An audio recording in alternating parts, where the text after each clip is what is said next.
FBI, don't move! Hands in the air! You are under arrest for the murder of Hugh Crosney. Sharon Solarz, one of the longest-standing fugitives on the FBI's most wanted list, was arrested yesterday, 30 years after the notorious bank robbery that claimed the life of a guard. Well, that was from the movie The Company You Keep, out in a number of U.S. theaters today.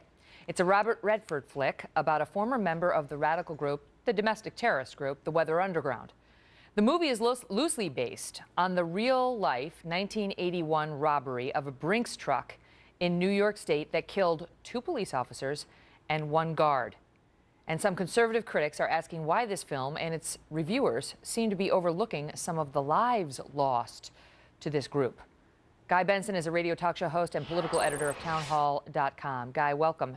We had on yesterday. Good afternoon. One of the victims of that robbery, we had on his son, well, the Brinks driver, the Brinks guard. His son came on and was just disgusted that this has been made, that anybody would think this is appropriate fodder for entertainment in the theater. 9 children were left without fathers as a result of this incident, and yet, you know, Hollywood's taken a shot at it, and so far the critics seem to really think it's great. Your thoughts?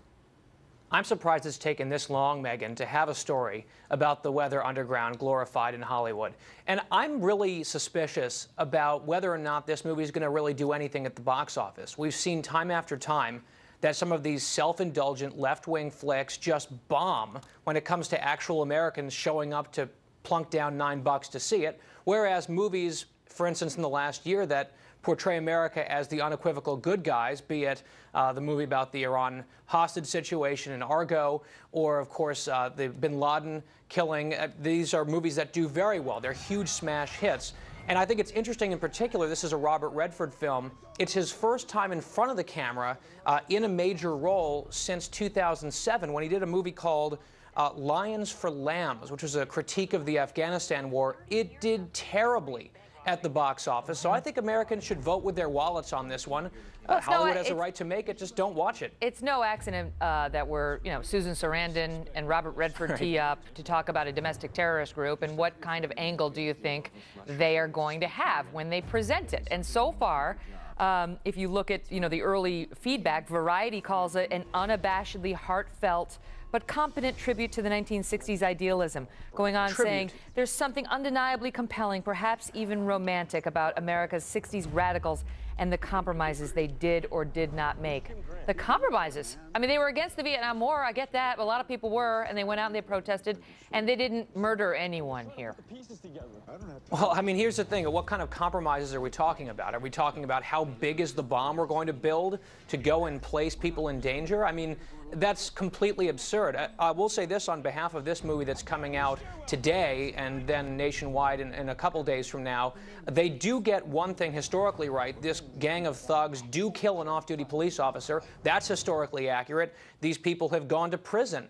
You were covering Kathy Boudin, who's now at Columbia University in a nice academic perch. She was involved in a killing of 3 people, including 2 police officers in 1981. Pleaded guilty to killing 3 people.